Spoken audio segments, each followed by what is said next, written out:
All right, so we have All right. our board members present and accounted for. Okay, so I'm going to open the meeting. This is the Board of Education meeting for which adequate notice under the Open Public Meetings Act was provided by written notice on April 29th, 2020 to the Courier News, the Echo Sentinel, the Star Ledger, Tappan to Warren, and the clerks of the borough of Watchung and the townships of Greenbrook, Long Hill, and Warren. Roll call, please. Mr. Stice. Dr. Chand? Yes. Mr. Fallon? Yes. Mr. Hayek? Yes. Mr. Hunsinger? Yes. Mr. Morrison? Yes. Mrs. Ober? Yes. Ms. Potter? Yes. Dr. Shabilsky? Here. Ms. Raban? Here. And Ms. Barone? Yes. So we're going to put the flag up. Yes. Let me just find this. Actually, Liz and Peter, the flag's behind you. And that's true. That is true.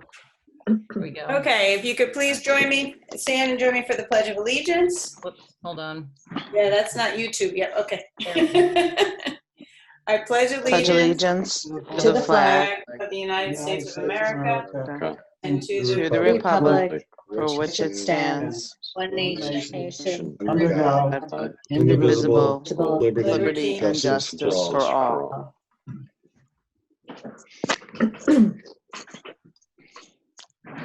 God, that's hard to do. Nicely done.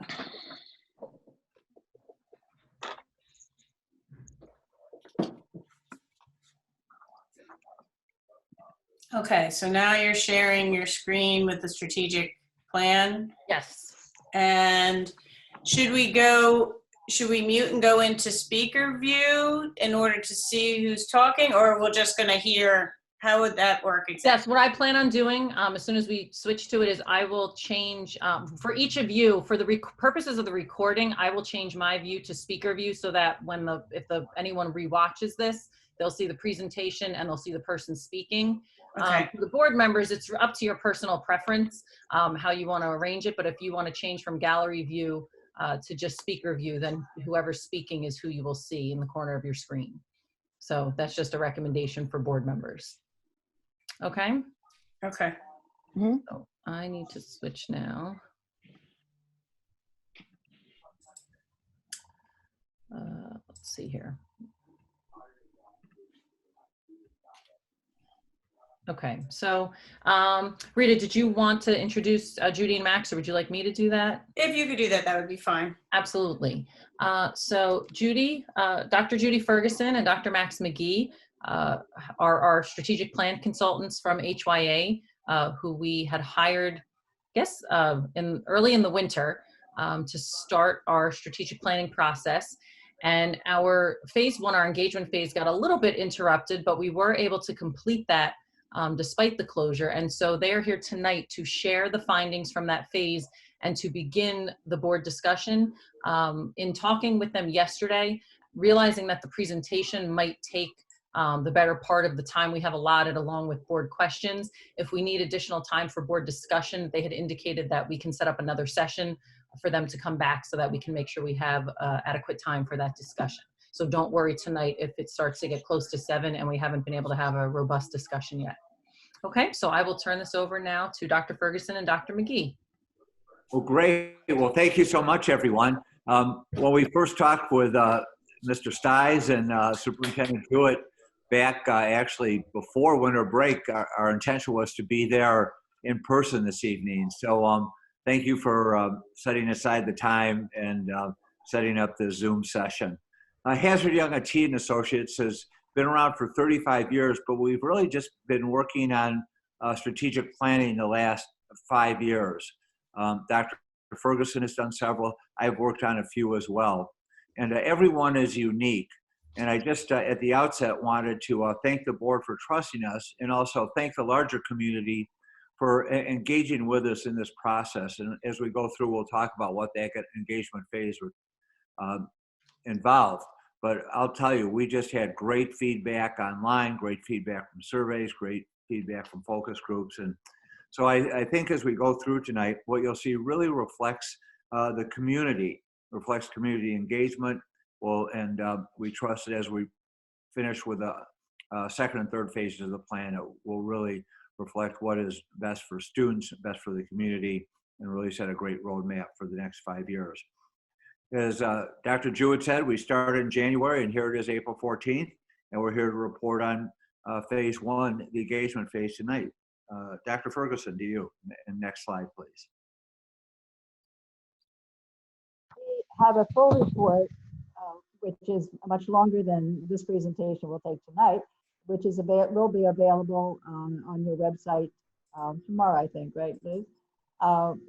So we'll be referencing some areas in that report that you might want to look at for more in-depth information.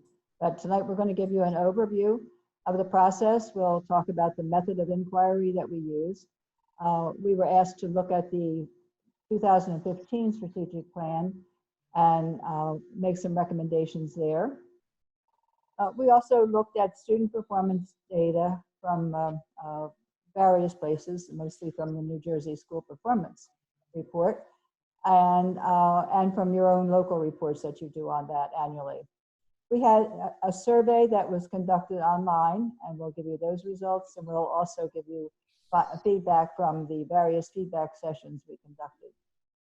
And then we're going to end tonight with some considerations for the board to consider as we move forward, and some questions that we probably need some direction on before we do go on to the next stage.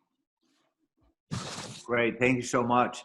So there are 3 phases, and we'll go into the focused and execute implement stages later. But this engage phase is really the most critical, and in some ways the most time consuming, because we really do want to hear from all stakeholders, get a sense of how they, what they feel about the mission, the vision, the direction of the district, what their aspirations are, what they believe is both aspirational and achievable. So this phase, we first of all sat down and designed the process, working with Dr. Jewett and others.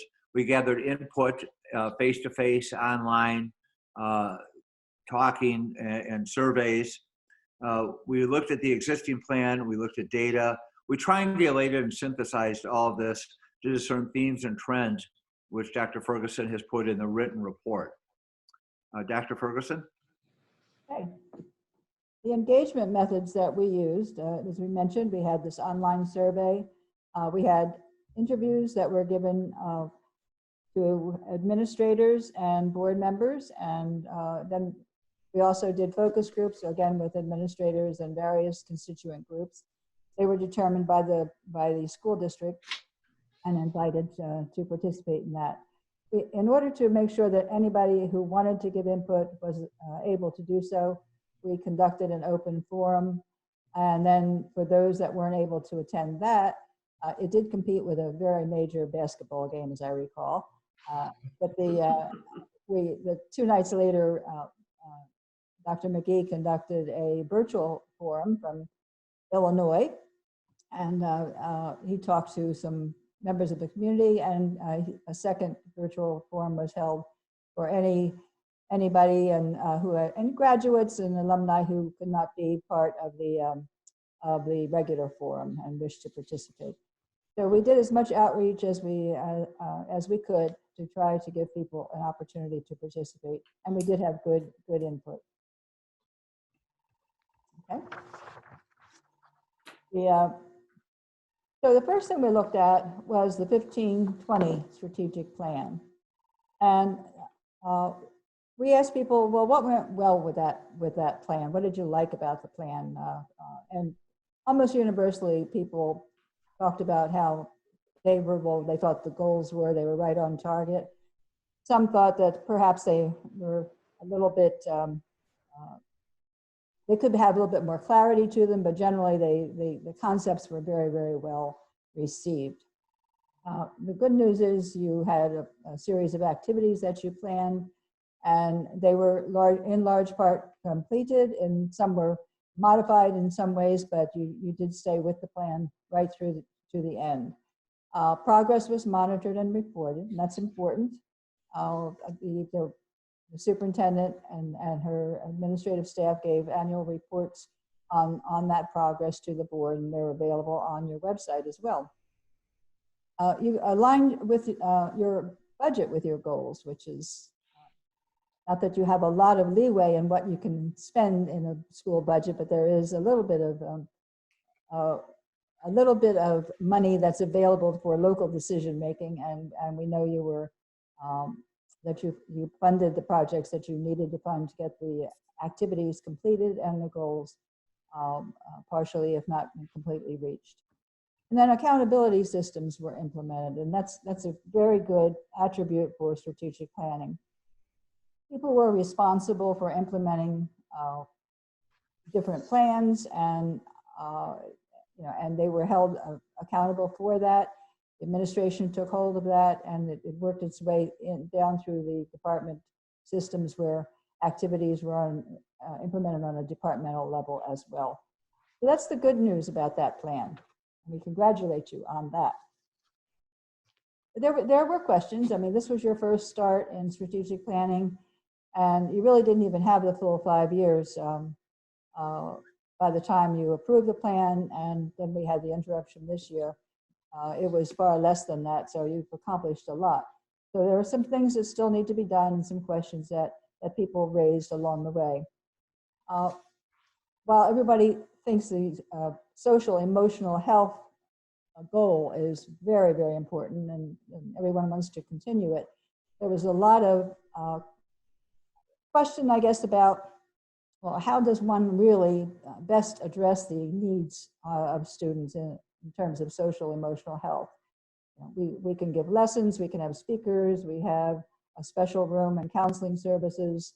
Do we do this, and does every teacher address this, or do we have certain teachers address it? So there were questions around that, and you're still struggling a little bit with trying to find the best strategies for that. And a lot of questions came up about, are we doing enough for the non-college bound student or for the child in the middle?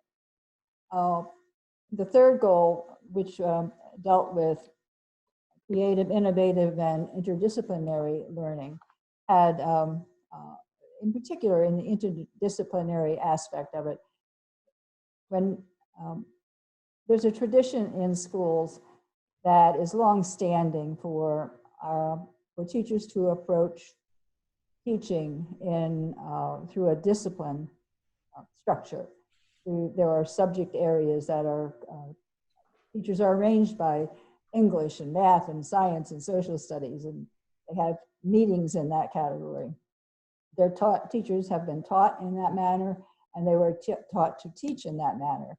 And colleges continue that tradition in large part.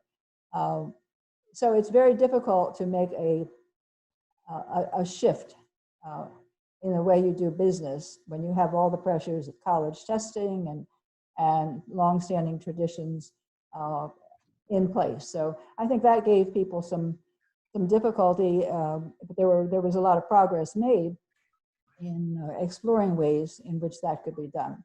But certainly there were many other activities that were highly successful there.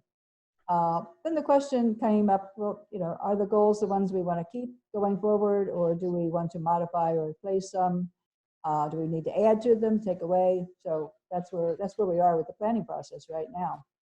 And then again, I think we need to look at systematically, and this has to do with the interdisciplinary piece as well as others, what system changes should we be making to ensure that the changes we want to employ are easily integrated into our way of doing business. So I think that's where you are with your last plan. But we did look at student performance indicators, because that's what you are using to measure your progress, and that's what most school districts use to measure their progress. The state of New Jersey requires annual testing and reporting, except for this year. And there are other methods that you can use to kind of take a barometer on how are we doing. The New Jersey School Performance Report did come out in March for last year's class. There was a very nice narrative part of that kind of encapsulated a lot of the successes in areas of non-academic areas as well as academic. But in terms of the non-academic areas, athletics and co-curricular, The principal reported that you had 30 interscholastic sports, 63 clubs and activities, that 92% of your students were enrolled in college, and that was documented in the data part of the plan of the New Jersey report as well. They were enrolled in college within 16 months, 92%. There are 24 AP courses given, not all last year, but they're in the curriculum and they're available to your students. You have very good participation rates and scores in SAT, PSAT, and ACT testing. You're well above the state averages in that area, and you're especially strong in reading and writing and in English areas when it's tested by those national exams, as well as state exams. Merit Scholars, you have ongoing success annually. You've been tracking that for 6 years. Some years you get more kids who qualify than others. It's up and down, but it's always good. You're doing a great job with that. SAT scores very much higher than state averages and comparable to your competitor schools. During the course of the questioning for focus groups, I asked the question, well, who's your competition? And people mentioned a lot of different schools, private and public, but there were three that kind of came out more regularly than the others, and they were Berners High School, Chatham, and Ridge High School. So in the report itself, I've given a little data comparing SAT scores and some other minor things to those districts. Their performance on the U.S. News and World Report ranking, I've also put in there. You're not quite as high as a couple of them, but you did very well competing with Bernard's. And I will mention that in I think it was just a couple of weeks ago, the U.S. News and World Report ranking came out for this year. And you actually improved in your ranking if you go back to last year's scores, and the other three schools did not. So they actually went down a little bit. So that's a nice trend. You might want to keep an eye on that. So congratulations on that. You're doing a great job. If I, at the risk of saying, quoting Garrison Keillor, all of your students are above average, and it's you're doing a great job in Lake Wobegon. Okay, next one. So we do have some performance questions, though. As I mentioned before, with the data that I looked at and the data that you're tracking is important data to keep tracking. However, it may not be as specific as you really want it to be in terms of measuring the success of your strategic plan, your goals, and your outcomes. So that's what we're going to help you with in this next round, and you asked us to do that. But we also need to figure out exactly what it is you expect of to do for students. The students are your clients, there's no doubt about that. But what is the mission? What is it what's the most important thing? What are the most important outcomes for your students in the future? And once we figure out what plans you're going to put in place to make that happen, we need to look for more concrete measures of success. This is tough work. It's not, it's easier just to take standardized tests and report the results. To find other measures that are significant and important and useful is more difficult, but it's good work to do and it's worth doing. And it will tell you when you arrive at accomplishing your mission and achieving your vision. And the survey says, we'll find out what it says in a moment. But what I wanted to do was just really congratulate the communications team, superintendent, board members who got the word out about the survey. We do a lot of surveys for strategic planning and for executive searches. Districts between 1,500 and 3,000 students usually have about 250 total responses, and you more than doubled that. So it's really a great effort, and we are especially pleased to see so many students respond to the survey, as I was to hear from alumni in the online virtual forum. The fact is that really districts, again, between 1,500 and 3,000, those usually we get, it ranges from a low of 88 to a high of 600, and usually around 250. So we think you have, you're going to have some really actionable data from the survey results and from the focus groups and the forums. And I will go back to Judy to discuss what these data are. Okay. There are two aspects to the survey. We ask for a general reaction to how you're doing and we also ask for priorities for the future. In terms of the priorities for the future, this was a first choice kind of thing. People were asked to select 4 out of 12 options. So to some people, they might say, well, you asked me what my top priorities were based on these 12, but I may have a priority that's different from that 12. That's why it's important to do the focus groups as well and see how much correlation we have between those two elements of our intake. But there is some, there's quite a bit in fact. The top priorities of the total number of people who responded, now we're looking at that 530, come in this order. The first one being fostering a positive professional climate of mutual trust and respect among faculty, staff, and administrators. That particular priority was also reflected in a lot of the data we got from our focus groups.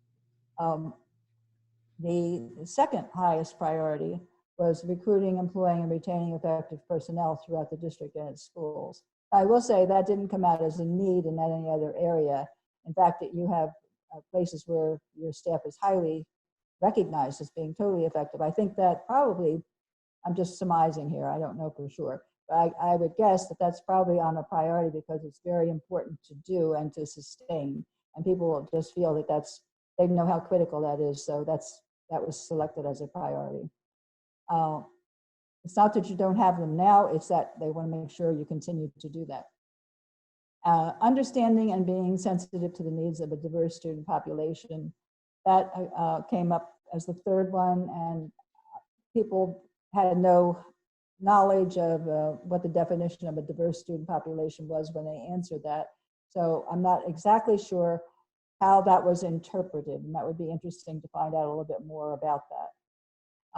4 and 5 were actually tied in their sequencing at 29 or 27% of the people selecting these two in their top 4.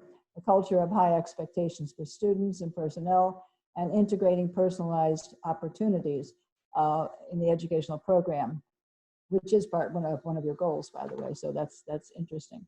I do want to mention, though, that there was another item that came very close to that. It was only 1% away in terms of the overall selection of the top 4. And that was working on communication and improving communication. So and that came out in the other data as well. So that you can look at the full results of the survey. That'll be online again with the other materials tomorrow. I'm committing I'm committing the district to putting that on tomorrow. I hope that's okay. So the other areas that we asked for opinion on were how are we doing? What's the state of the district?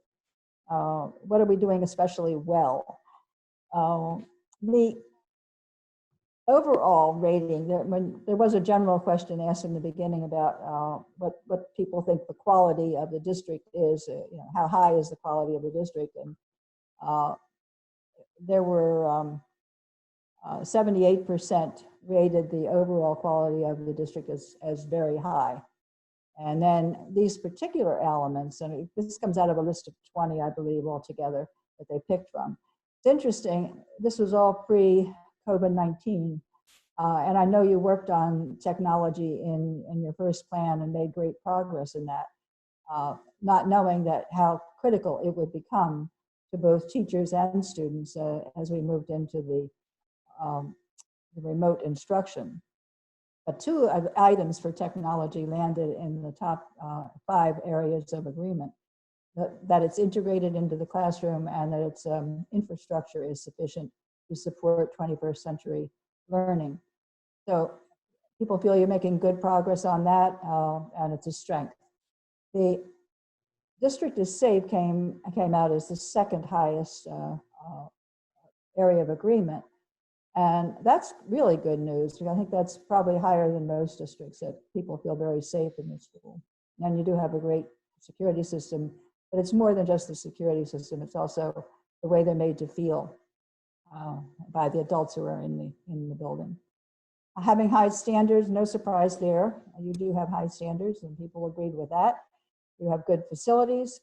I did want to mention again, there were two other areas that fell into like 64% of agreement.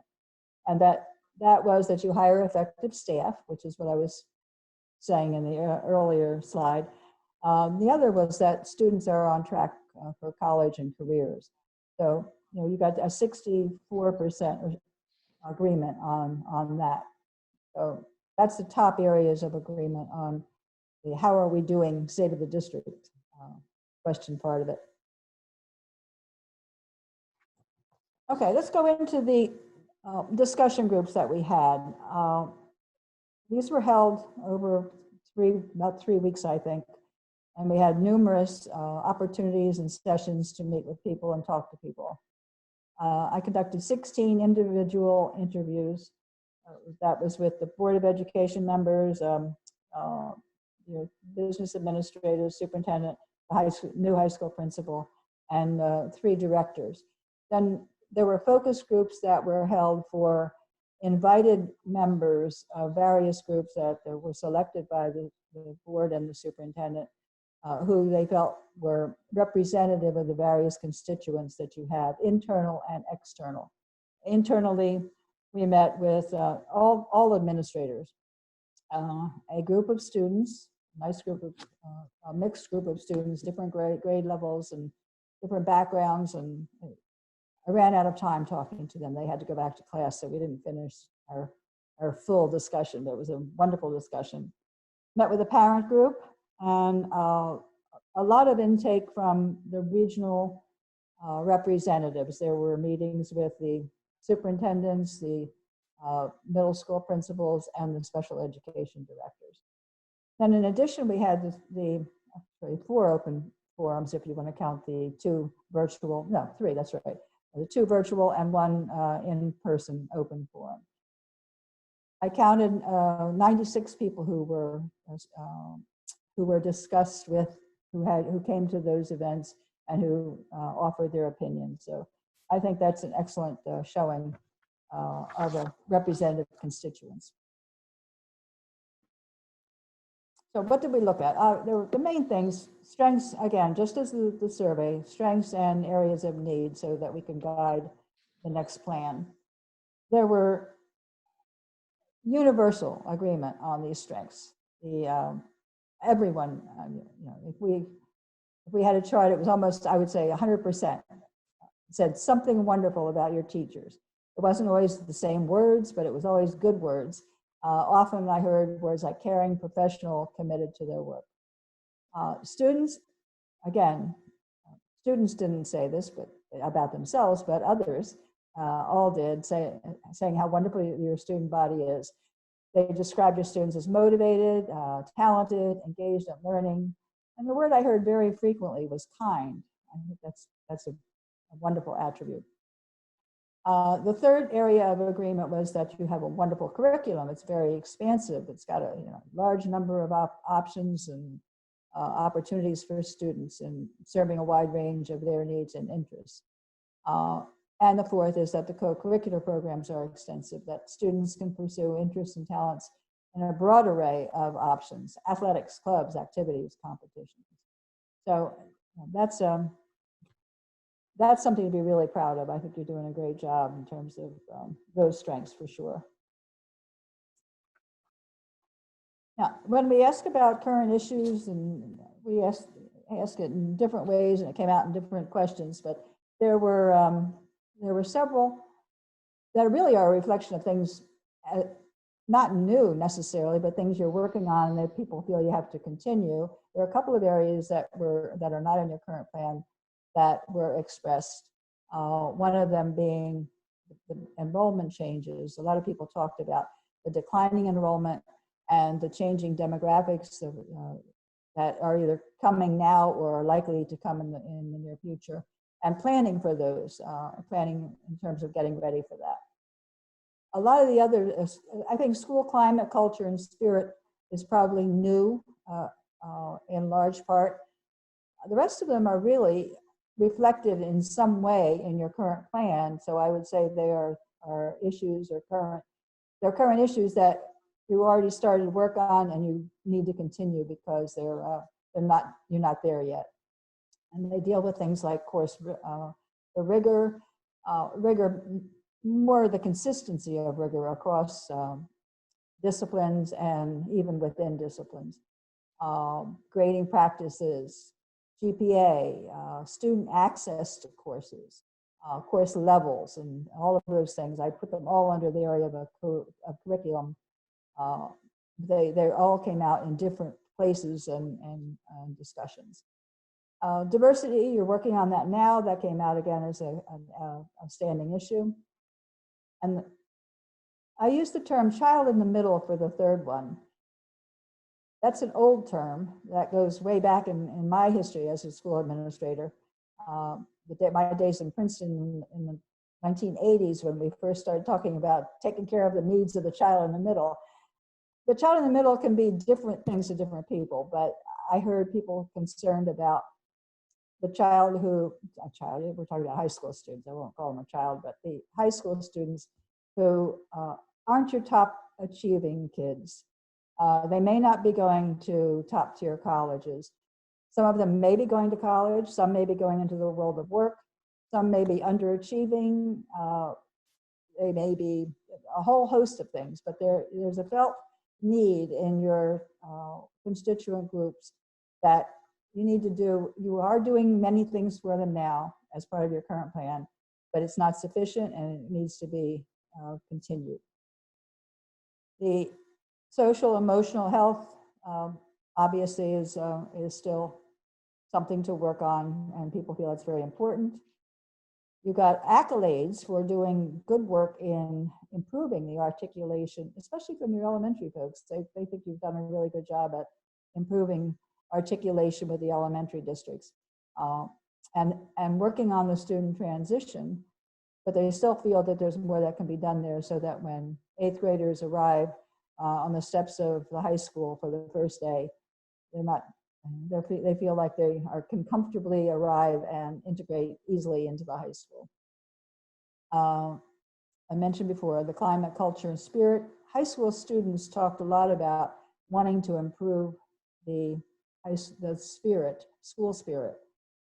Teachers in particular talked about wanting to improve the climate, and others talked about the overall culture of the school that's sometimes described as overemphasizing achievement at the expense of and competition for grades versus a spirit of learning together and loving learning. Career pathways, again, that's in the current plan. More needs to be done there. I mentioned the last one already. A lot of work to be done, but it's all good work and important work. Okay. So what went well with the plan? I mentioned before, it was used as a good planning and budgeting tool. Definitely raised awareness and concern about social and emotional health. The goals were meaningful. Those three are just almost universally accepted.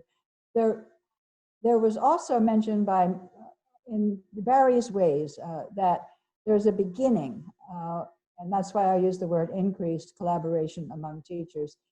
And this really is not just among teachers, but between teachers and administrators as well. You have the beginning of a new way of doing business that needs to be nursed along and improved over the next plan. But it started, and that's why it went in the list of what went well with it. It significantly changed a way of doing business together for your professional staff. Again, this is somewhat repetitive, but when we ask what to do in the next plan, you'll recognize the same list that came up on outstanding issues. So outside of the ones I've already mentioned, I don't think there's anything new there. I think we've gone over that. Okay. But I love this one. This is, I asked, and I'm going to be sure to mention to the board, when I was going back and cross-referencing, getting ready for tonight's presentation, I realized we left out one significant page in the appendices. So in the version of the report that's in your folder and the one that will go on to the public and the staff, there is an additional page for feedback on aspirations, because it was a complete page, 30-some responses from teachers and staff members. That was critical, and I have quoted it here, but somehow it didn't land in the report, so we fixed that, and I hope that's the last fix for you, but that report should be correct now and complete. So, but there are 2 pages of this, and I just want to highlight it very quickly. I took 9 out of 60 statements. There were 60 different versions of this. The teachers were able to really make a nice list, because we had to change our method of intake due to the school closing. We had scheduled an open session with them for a staff meeting, and they were all going to be present. Then school got canceled, so that didn't happen. So they were generous with their time and gave answers to a written survey of the questions we would have asked them had they been in the meeting. And one of those questions was what their aspirations for the future are. So there's good detail in the report, in the appendices. These are kind of prototypical responses that came from teachers and parents who were asked this question, and support staff too. There were a couple of support staff who offered ideas here. So some people want to be, and I think of the board, I asked this question too. But what people are looking for the future, 10 years from today, it was asked in this way. One person said, I'm going to be ahead of the curve in pedagogical and technological practices. What a nice goal, huh? A model for equity in education. 10 years from today, Watchung Hills will be among the best school districts in New Jersey. It might already be there. A place where all student needs and interests are well served. A place where each student feels valued and connected. And this is continued on the next slide. Dr. Jewett, thank you. And 10 years from today, Watchung Hills will engage and celebrate all students at all academic levels, feel like a family and a community, produce students who balance academic drive with healthy lifestyles and social responsibility, and produce future world leaders who positively impact society. Those are direct quotes from constituents. I didn't use any of my editorial license with that. So, and they're beautiful. I love them all. Okay. We did ask groups to share with us what they think your rules should be. If you were going to create rules for behavior for the adults in the district that they agree to in order to ensure that you achieve your mission, these are the kinds of ideas that came back to us. Again, these are direct quotes here. Yep, they are. I was just checking that because sometimes I have made editorial changes to them, but these are direct quotes. So in order to achieve our mission, we will celebrate student success and stimulate school pride. We will communicate with and actively engage parents and guardians in the education of their young people. We will consider the impact on the social and emotional needs of students in making educational decisions that impact them. And next slide. In order to achieve our mission, we will encourage and reinforce dispositions towards civic responsibility and social awareness. We will foster a school environment that is based on collaboration, caring, and mutual respect. We will guide and prepare all students to pursue their postgraduate plans and careers of choice. We will provide opportunities for students to grow in maturity and independence. We will provide culturally responsive learning opportunities in inclusive and equitable classrooms. We will value each student equally, regardless of placement or achievement. Again, beautiful work from your people.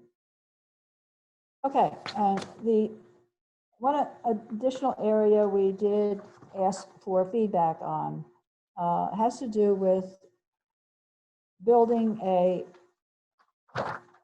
portrait of a graduate. And the concept of the portrait for a graduate has been around for a few years now, and it's really caught fire with schools as they develop strategic plans and they add to it what the outcomes are of their work, what they want their outcomes to be in terms of the kind of student they produce. It actually was developed by a nonprofit organization. I'll give credit for that. It's not, HYA didn't create the portrait. It's been out there for a while, and it's I'm sure it's copyrighted by Patel for Kids, which is the nonprofit organization, the concept of a portrait, but the content certainly it is local, and this is right from your own people in terms of what people think you should be doing to prepare your students to be successful in life, not just successful in college, but successful in life, successful and happy and effective. So there's 2 pages. I would say there's general agreement, and I didn't have, not yet, hold on. There's general agreement on the critical thinking, problem solving, learning kinds of areas. The other areas on personal characteristics and practical skills, social responsibility, were very specific, and there's long lists of what people said in terms of traits and characteristics in the appendices in the report. I've grouped them here in one way. I'm not recommending this be your final product. This is just to give you some thoughts for as we move on to develop this to everybody's satisfaction. But they kind of fell into the areas of communication. That was generally accepted by everybody. You have to be good at reading, writing, speaking, and listening, not just the written word, but all the media that they will be dealing with, including all that personal media that's out there, social media. The learning, the words that wrap around that are things like being academically prepared, being an eager lifelong learner, and someone who's able to apply and adapt to change as conditions change and learning becomes new. The personal characteristics often mentioned were things like being competent, motivated, passionate, self-directed, self-controlled, balanced, able to manage stress, and to self-advocate. Heard self-advocate a lot. And I also heard self-directed, that was very frequently mentioned too. Taking responsibility for one's behavior was also very, very prominent. I know that's in there somewhere. I can't land it right now, but it was a word that was used frequently, and we don't want to lose track of that, because that personal responsibility was very important to a lot of people. Practical skills, though, really about being able to organize yourself, be resourceful, be thoughtful, mindful, manage your time efficiently, and conduct tasks independently. Recognized as important to being an effective adult member of society. And then the social responsibility aspect of being respectful, compassionate, other-directed, inclusive, caring, kind, being a steward of natural resources, and a servant to the community. These are the kinds of concepts and ideas that came out of that discussion. Again, we can use all of this input and rework it in different ways. In fact, if you go to the next slide, Dr. Jewett, I did a very rough graphic for you. But when you do a portrait of the graduate, and you'll see when you look at what other school districts have done, there's usually a graphic with the big ideas on it, and then there's more detail as you drill down. This can be dressed up by, and many of your students, I'm sure, can do a much better job than this, and we will ask them to do that when we get ready and we know what the content will be. But it will be something of a graphic like this that shows the interconnection. And we can change the content too. I do want to mention and give credit to, and we don't want to lose this, you have already developed a major list, and the board has approved of essential school-wide learning results, which capture a lot of what this is new in this report. There's a lot of similarity and a lot of overlap. I think we'll take those two documents and try to marry them in some way, the new input with the old input, and hopefully come up with something that represents a combination of those two. So we can play with that. The things that I think are missing from what people told me and what you had already approved and as essential learning are in the areas of artistic expression, for one, and the interrelationship of science, music, art, and technology. And then also a little bit more in the international and national awareness area. That didn't come out in the focus group information. So to make that better balanced, we can hopefully, as I said, marry those two pieces of information. Okay, now I think we're back to We are, and we'll close out with a quick summary of these last two phases. We appreciate your patience and attention very much. So the focus phase involves primarily the facilitators from HYA working with your design team, synthesizing all this information that you just heard from Judy, and then to document the mission and vision of the district and really put together the first draft of the strategic plan document, which would go, as Superintendent Jewett can explain more detail, beyond the design team to the leadership team and eventually to the board for approval of the strategic plan. But in the second phase, we will work with you and for you to create the mission, the vision, what we call the guiding principles. Those are also known as values, belief statements. Develop the strategic goals and objectives. As much as we prefer to do this face-to-face, it can be done online. In fact, I'm working with a school district now. We have 31 people on the design team, and we have to split up into separate rooms. It takes a lot of orchestration, but it's working out. So with smaller team, I'm sure we can do it and deliver a great plan for the board discussion and approval. Let's go on to the next slide, please. The final phase is executing the plan. Really, and this is both implementation and evaluation of it. So what we will do is we'll work with the team, again, the design team and key administrators to really put together a work plan, to put together the action steps that will accomplish specific actionable metrics. And we want these objectives to be both aspirational and achievable, and so that we have metrics that we can report on quarterly or semi-annually or annually. And to assist with that, we have a dashboard. It's populated with tiles, and each one of those tiles represents one of the objectives. And we put those into a really nice 1 or 2 page reporting document so that the board can monitor the progress. We can report to the community. And then we like to come back at the end of the year, Judy and I, and check in with the board, the leadership team, the design team, the individuals who were leading action plans, and get some feedback. What went well, what didn't went well, what kind of course corrections do we need to make? So those are the final 2 phases, focus and the execution stage, which again combines implementation and evaluation. And Judy, back to you. Okay, thank you, Dr. McGee. Okay, so we're ending with some big ideas. This is really a synthesis of everything we've talked about tonight, and all of which is in the full report. The things we'd like for you to think about as we move forward into the next phase. We think that your next plan should work on making school a place where all students feel valued and well served. Building a collaborative culture and a sense of belonging, making a big school feel small, sparking school spirit and pride, rethinking current grading and placement systems, continuing your work on on social emotional health and diversity, equity, and inclusivity, and planning for an uncertain future. This originally was part of our report pre-COVID, when we were talking about reducing enrollment and changes in your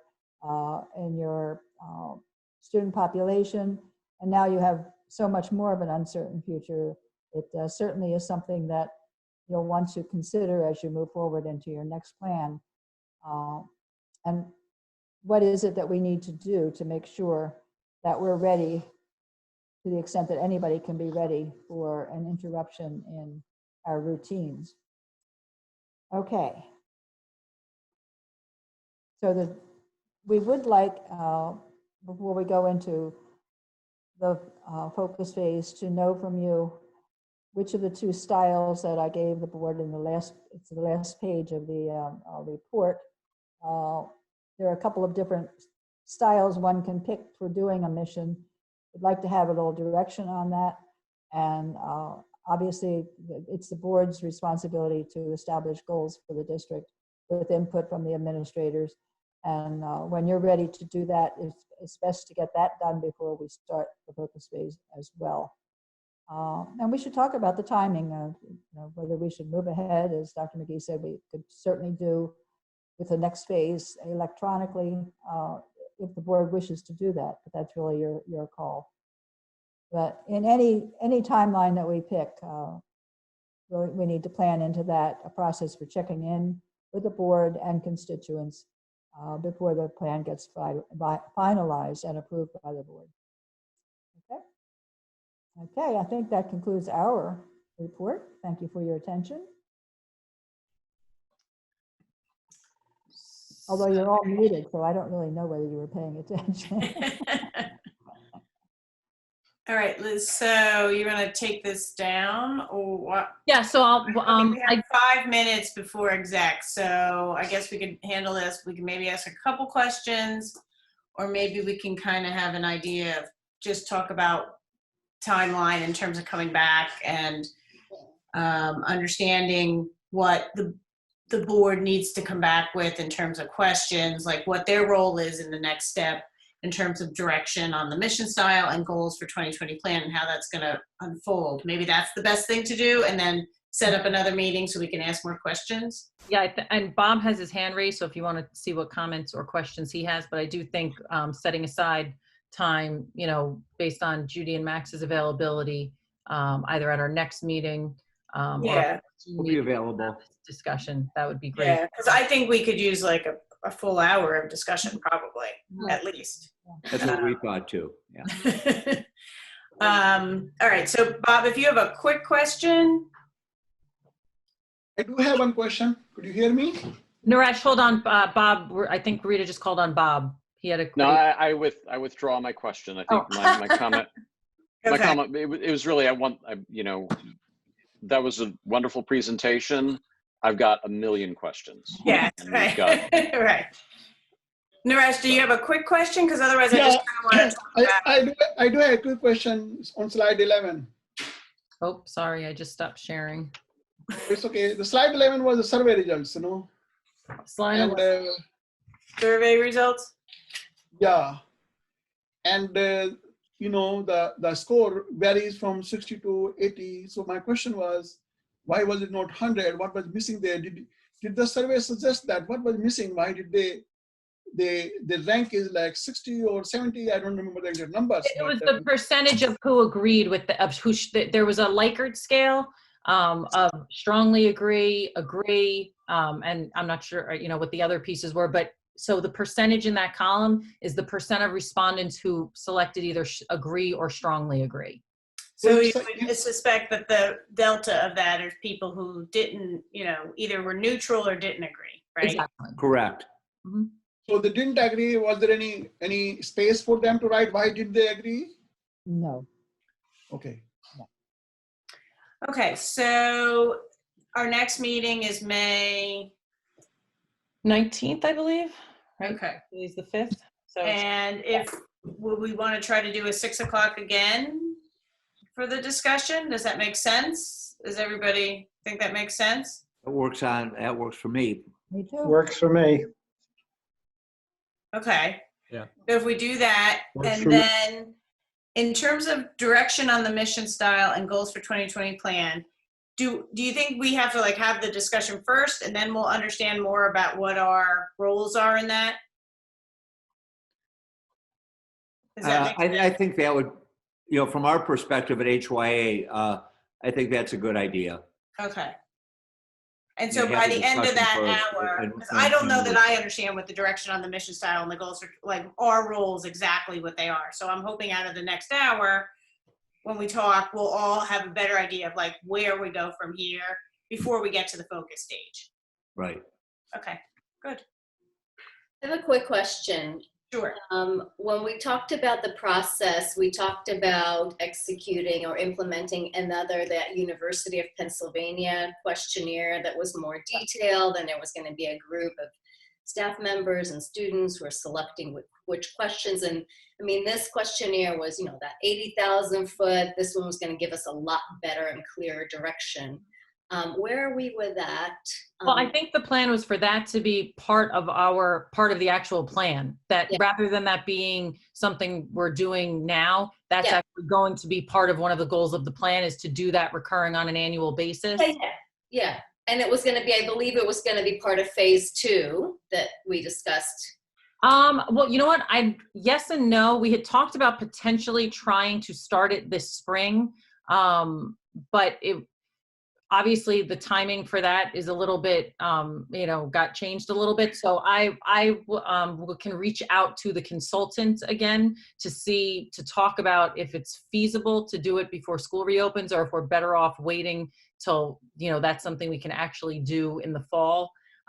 Just because I'm not sure doing it now as everyone's focused on the end of the year, and that it would be the most beneficial. But I'll reach out to the consultant. I guess when we can talk about this further with the board, is my thoughts would be to make that part of the because we likely won't develop the action plans either until we're back in school. But the plan would be to get the goals and the plan drafted, get through phase 2, but wait on the action plans.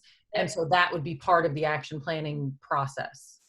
Is there any way that, is that a publicly available survey or document? I'd love to see it. Yeah, I believe I shared a portion of it with Judy. And they make that widely available to use. So I can absolutely share that with you. Yeah, if you could send that to me, let's see how we could fit that in. Mm-hmm. Okay, great. Thank you. Yeah, Jordana, I'm glad you brought that up. I actually was just looking through some of my files today and came across the consultant's information. So I'll actually reach out to him to let him know we're still interested. And if he has any suggestions too on how to structure it in the middle of a virtual environment, then that might be, what we start doing. Wonderful. Thank you so much. Okay, so I think at this point I'm gonna entertain a motion to move into executive session, so we stay on agenda. In accordance with the provisions of the New Jersey Open Public Meetings Act, we need a motion that indicates. I'll make the motion. Okay, thank you. Move into executive session to discuss confidential personnel, school safety and security, and legal matters, after which action may be taken. It is expected that the matters discussed in the executive session will be made public as soon as the need for confidentiality no longer exists. Tim, did you get a second on that? I second. Okay, now I do now. Is that Barry? That was Barry. All right, everyone in favor going into exec? Aye. Aye. Hey, All right, Judy and so- Mac, thank you. Thank you Thank you guys so much. very much. I'll follow up with the two of you tomorrow so we can talk about the 19th and anything else that we need to take care of. Sounds great. Thank you. Thank you very much. So the next, we're back in regular session. The next portion of our agenda is board correspondence. I don't have anything in particular. Nothing. Okay. We don't have any committee reports tonight, correct? Correct. We did just meet a week ago, so. Okay.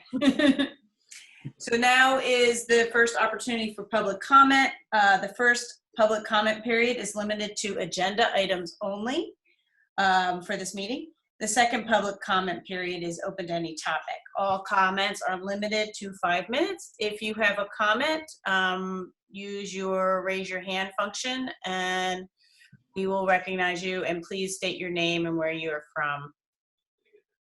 Mrs. Larson? Hi, this is April Larson at 10 Pine Street in Greenbrook. You actually did have a Board of Ed correspondence from me.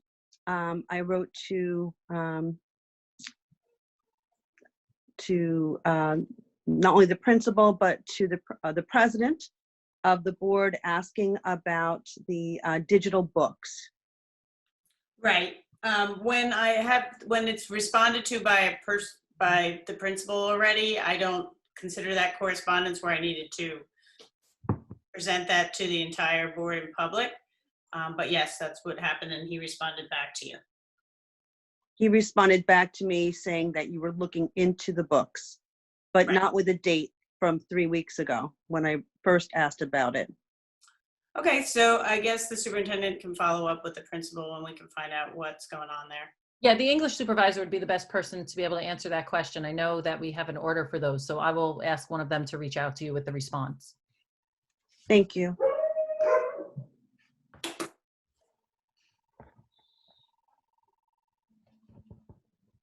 Nobody else has their hand raised, Mr. Barone. Okay. All right, so I'm going to close the first opportunity for public comment and move on to board discussion on future action items only, which if you look on your agenda is Roman numeral 8, starting on page 2 through onto page 3. Do we have any board discussion regarding those future action items for our May 19th meeting?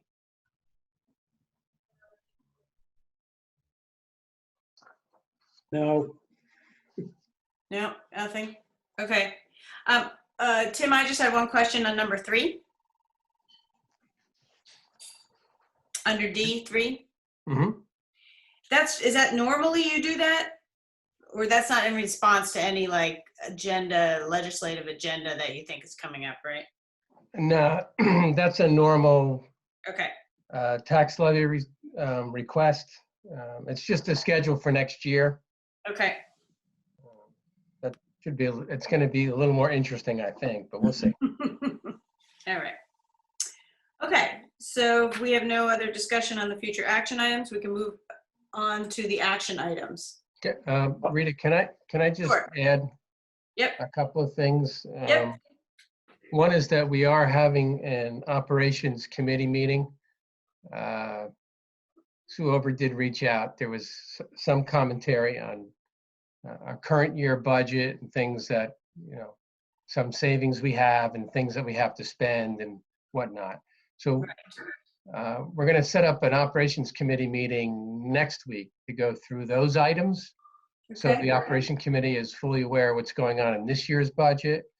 And also we want to have a discussion about the things we're talking about down the road for a future opening of the school and what that may require us to purchase, meaning PPE, those kind of things that due to COVID-19 that we're going to be either forced or we're going to have to be sharing some kind of spending plan on how to get this stuff.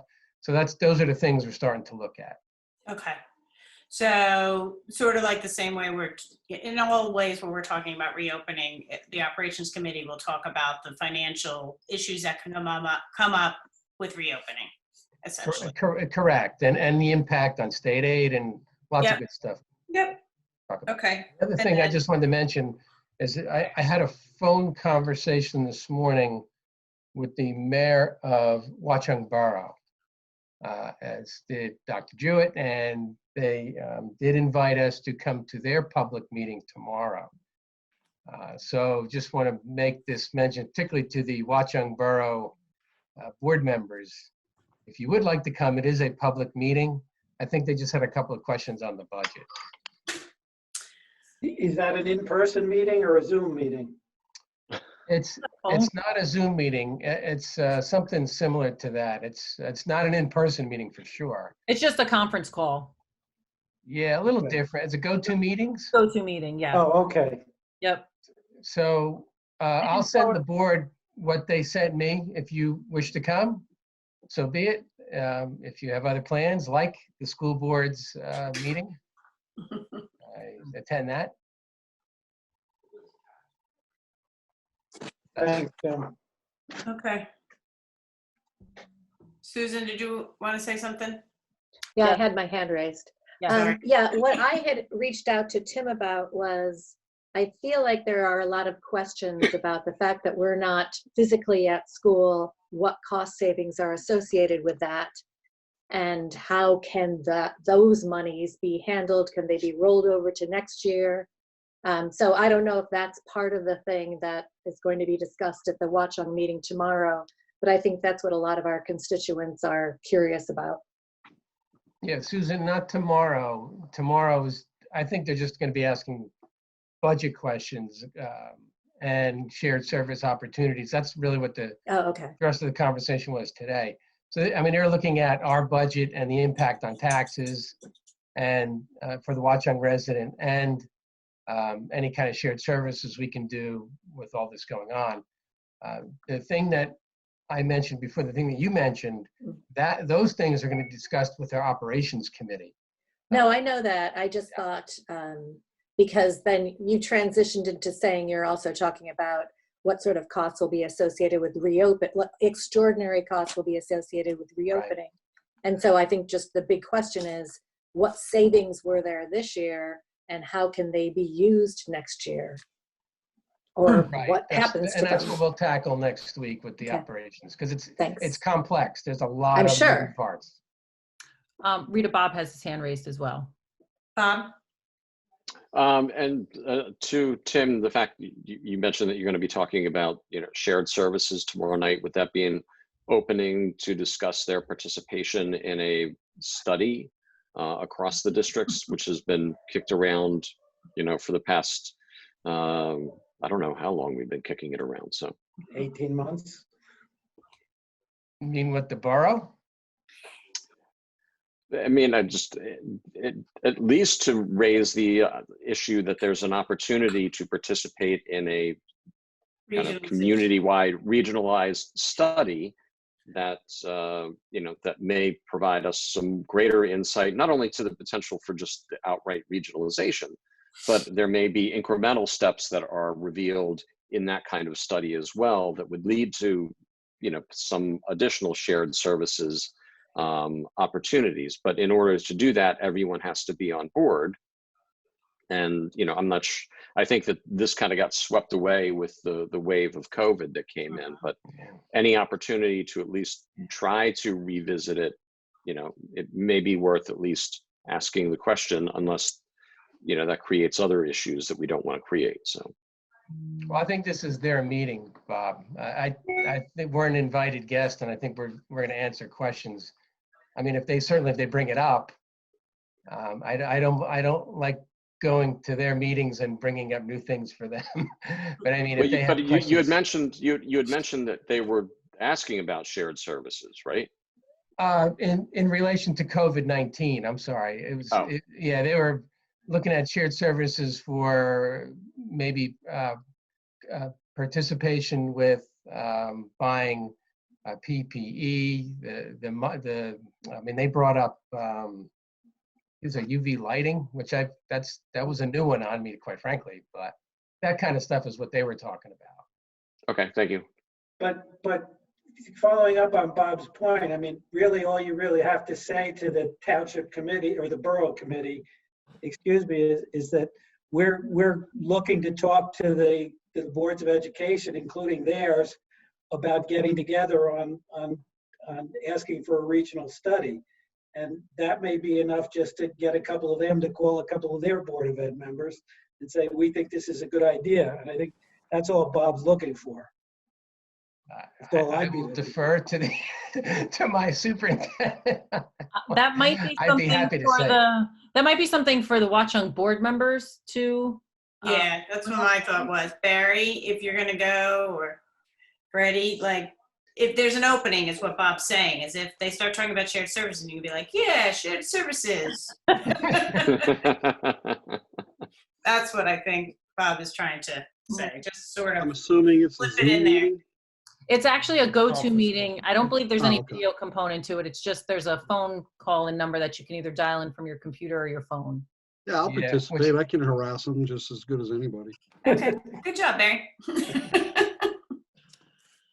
Naresh, I think, for Naresh. Okay, go ahead, Naresh. Quick question.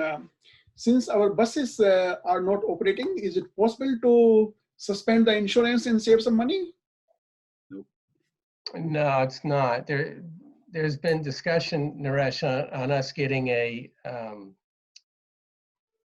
small refund. I know that's something that the safe insurance folks have been talking about, but I haven't seen anything in writing from them yet. But no, the insurance is still in effect. I see. Okay. All right. Action items. Oh, ready? Action items, or do we have any more discussion on future? Nope. Go ahead, Bob. Madam President, I'd like to move items A1 through A2. Madam President, I'd like to second resolutions A1 and A2. Any questions or comments on A1 and A2? Hearing none, roll call, please. Dr. Chand? Yes. Mr. Fallon? Yes. Mr. Hayek? Yes. Mr. Hunsinger? Yes. Mr. Morrison? Yes. Ms. Potter? Yes. Mrs. Ober? Yes. Dr. Shabilsky? Yeah. Ms. Raban? Yes. And Ms. Barone? Yes. Okay, motion's carry. Madam President, I'd like to move items C1 through C11. Madam President, I'd like to second resolutions C1 through C11.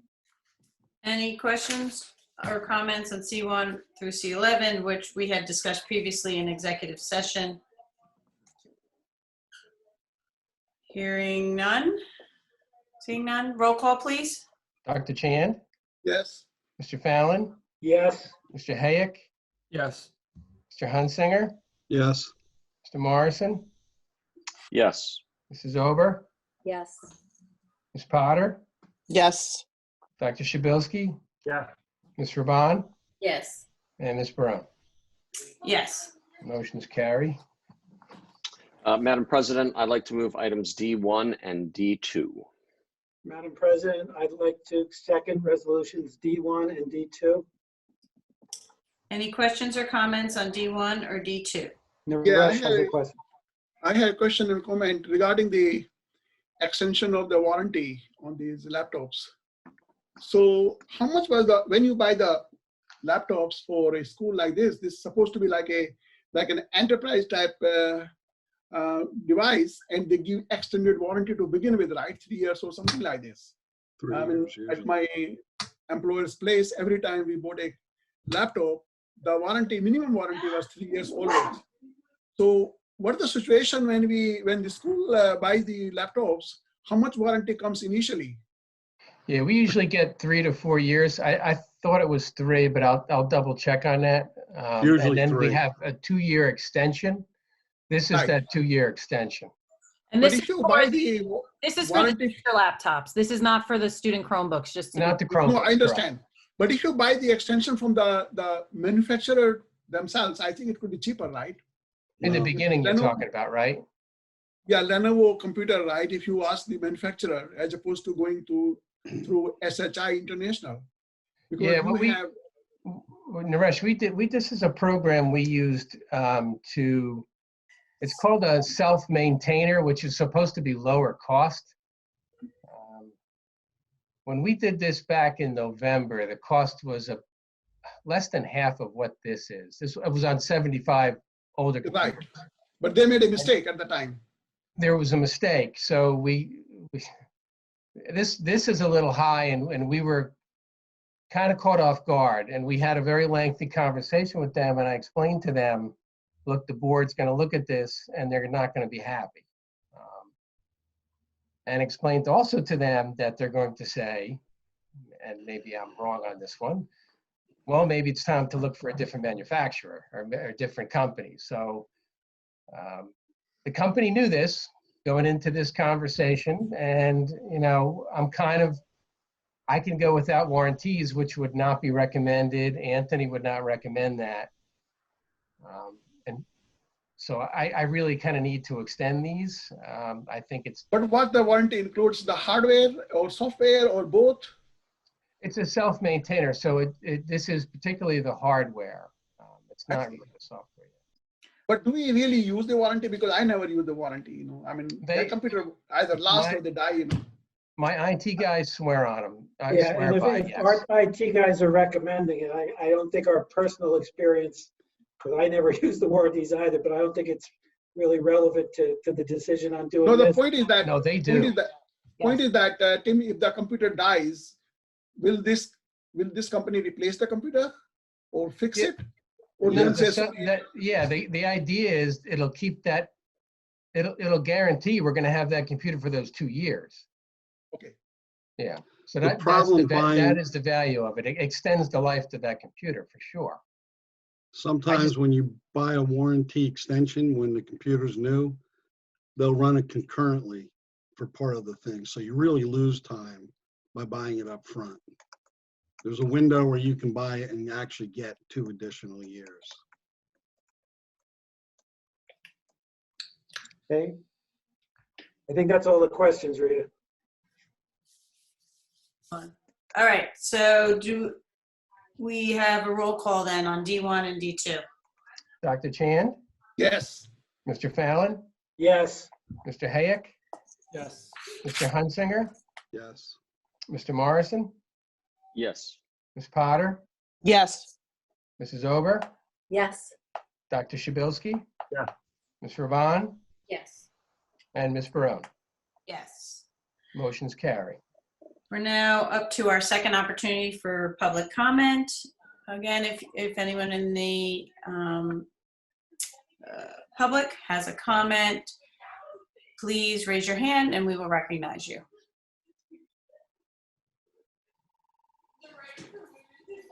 There are no hands raised, Ms. Barone. Okay. Now we have the area of other business. I just wanted to address a couple things before anyone else has other business they want to discuss. The first thing is you should, we did receive the superintendent's input as to her evaluation, and you should have received an email from New Jersey School Boards Association, which gives you the ability to go in and comment. I would like us to try to stay on schedule. So if we can get that done by the May 27th, I think that would probably be a good period of time, and then we can start our really compile the evaluation in June and have that done by June 30th. That would be the goal. Rita, when was that supposed to have come through? Because I don't see it. Susan is shaking her head, so There I was- got Came in Yes, Yeah, there was Friday. Yesterday. I didn't get one either. Yeah, everyone was on the list. So Janine, check yours. The only two that we had issues with were Naresh and Jordana. Tim, go ahead and comment on that. We had 3 issues. It Oh. was Well, Janine, and it was, Janine had. to our new people. Right, all our Friday. new people had older email addresses on it, and we had to go back in, re-register, and change based on whatever their new. oh, so Janine, you're gonna have 2 email, because you'll have a Greenbrook email address. and then watch on- Okay. Who would it be from? It came boards. from Gwen Thornton. Gwen School Thornton. Boards. Okay. Came from Gwen Thornton. Oh, I Gwen think Thornton. I think I have one on the other email.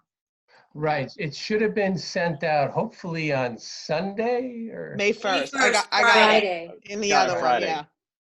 So Yeah, but I think for those 3 people, Oh. I think they would have gotten it either Sunday or Monday, I'm guessing. I'm I looking. didn't get it. You didn't get it yet? Okay. I didn't get it. Okay, so Tim, can you follow up on that, or do you? I will, yes. Okay. And then I just wanted to express to the public that the board has been working tirelessly, and the administration has been working tirelessly to make this whole distance learning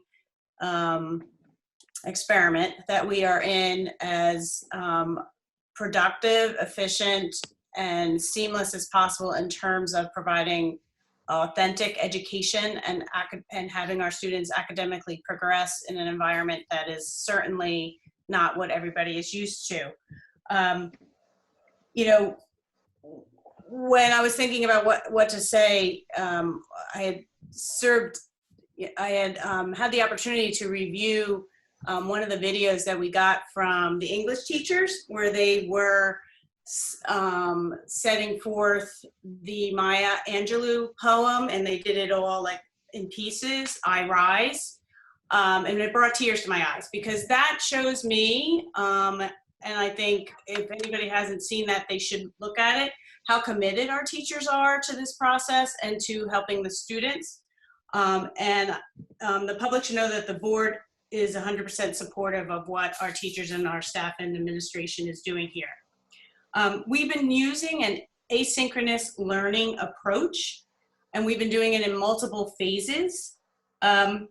And that approach, although it's not a minute-for-minute approach where students are engaged for 50 minutes for each of their classes like they would be in school, is what our educational experts, our administrators and our staff is indicating is most beneficial. It provides the ability to individualize learning, flexibility for our students and staff. It provides students with actually what they're responding to in the survey results is that independence in the daily schedule was what students and parents actually saw as the most beneficial part of distance learning. So if a student has another obligation because their parent is trying to work and has to, you know, help with children, other younger children in the home, they have that ability. If a student has the need because they see it's sunny outside to go shoot some hoops so that they get motivated for the next level of learning, they have that ability. I want to stress that each student, like we just saw in our strategic plan, I mean, the board is really moving towards trying to individualize plans for each student, and this asynchronous learning process allows us to do that. Any parent or student that is having specific issues and needs additional support, you need to reach out to your teachers, your guidance counselors, your case managers, so that they can address each individualized problem that a student has. I mean, certain people have technology problems, certain people have space and time problems, motivation problems. All of those issues need to be individually heard, and don't hesitate to reach out. And last, I just want to say it's Teacher Appreciation Week, and we should all be appreciating our teachers who are working also with potentially little kids next to them and are creating those videos, creating those office hours, doing the Zoom meetings, providing that one-to-one assistance, you know, so that our students can academically progress. And hopefully we'll all come out on the other side of this in September saying, whew, we made it. We're going to move forward now and forget everything that happened behind us. So I just wanted to say that before anybody else had some other business to discuss. Thanks. Ms. Barone, Ms. Ober has her hand raised. And I was just going to follow up saying the same thing. It's Teacher Appreciation Week, and I know Mr. O'Reilly and Mr. Gangloff are in the audience. So, you know, there's two teachers that we recommend. Ms. Brodsky is here as well. Oh, I'm sorry, Ms. Don't get Brodsky. Lee. I'm so sorry. I'm so sorry. And thank you, and we appreciate you, and to members of the public. You know, I think teachers always like to know how much they're valued, and you know, it's harder to do it in this environment, but it's still possible. So thank you for all you do. Yeah, and I'll echo that as well. I mean, you know, there's always ways to improve. I'm a big continuous improvement person, but I have to tell you, I'm just continuously amazed at how quickly we went from one day to the next without any warning, and it just doesn't seem like we missed a beat in learning. And I applaud our teachers for it and their commitment and flexibility. And we, you know, again, there's always room for improvement for sure, but we have to give credit where credit is due and really thank everybody. Rita, Mr. Morrison's hand is raised. Bob? Yeah, I concur. I also wanted to give a shout out to Lee to make sure that she didn't get overlooked here in participating. But concur with what everyone said regarding the faculty, the way that they've didn't miss a beat. I know there's a lot of personal sacrifices that are going on in trying to take care of some of their own children at home while they're trying to learn, while also taking care of their own students as part of their job. I've also seen it because I live with an educator, the amount of time over and above that this is taking, on weekends and late into the night to prepare lessons and videos and, to have all the motivational material in there, the extraordinary efforts that are being put forward by individual teachers are really some of the real heroic stories. And when they talk about people on the front lines, our educators are on the front lines, trying to fight through this as well. Not to take away anything from our healthcare professionals, but the transition that our educators and our whole system has gone through has been, just really incredible, and they've risen to the occasion. The only other item that I wanted to highlight for folks is that just as an FYI, there's a high likelihood that the school board's workshop held in October will be moving to a virtual conference. So just for those that you were planning to go, there may be a way for others to participate this year who normally wouldn't be able to make the trip to Atlantic City, because you can do it from the comfort of your own home Zoom land, wherever you are. So Rita, Peter has his hand raised. Peter? Yeah, and I just like to say I've been raving about the commitment, the professionalism, and the dedication of our teachers to our students for years.